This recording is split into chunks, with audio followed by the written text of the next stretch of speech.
അതേ, വെറുതെ ഇരുന്നിങ്ങനെ സമയം കളഞ്ഞിട്ട് കാര്യമില്ല. നമുക്ക് നാളെ കുറിച്ചുള്ള ചിന്ത വേണം. ആര് പറഞ്ഞിട്ട് ചിന്തയില്ലാന്ന്? അപ്പയ്ക്കറിയോ, നാളെനെ കുറിച്ച് എനിക്ക് ഭയങ്കര ചിന്തയാണ്. എന്താണാവും നിന്റെ ചിന്ത? അതൊന്ന് പറഞ്ഞേ. ആരും സഞ്ചരിക്കാത്ത വഴിയിലൂടെയാണ് എൻ്റെ ചിന്ത ഇങ്ങനെ കടന്നു പോണത്. നാളെ എന്താവും ആലോചിച്ചിട്ട് എനിക്ക് ഒരു എത്തുമ്പോഴേയും കിട്ടണില്ല. നീ ചിന്ത പറയടേ.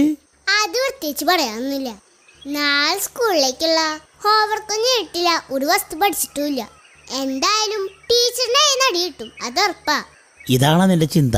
പിന്നല്ലാതെ ഈ ചിന്ത കാരണം എനിക്ക് വേറെ വലുത് ചിന്തിക്കാൻ പറ്റണ്ട. അത് നീ നാളത്തേക്കുള്ള പഠിച്ചാൽ തീരാവുന്ന പ്രശ്നമുള്ളൂ. ഞാൻ ഉദ്ദേശിച്ചത് അതല്ല. എന്നാലും എനിക്ക് അതിലൂടെ ഇങ്ങനെ സഞ്ചരിക്കാൻ പറ്റുള്ളൂ. ഞാൻ ഉദ്ദേശിച്ചതേ നാളത്തെ നിന്റെ ഭാവിനെ കുറിച്ചാ. അത് ശരി, ഭാവിനെ കുറിച്ചിട്ടാണോ?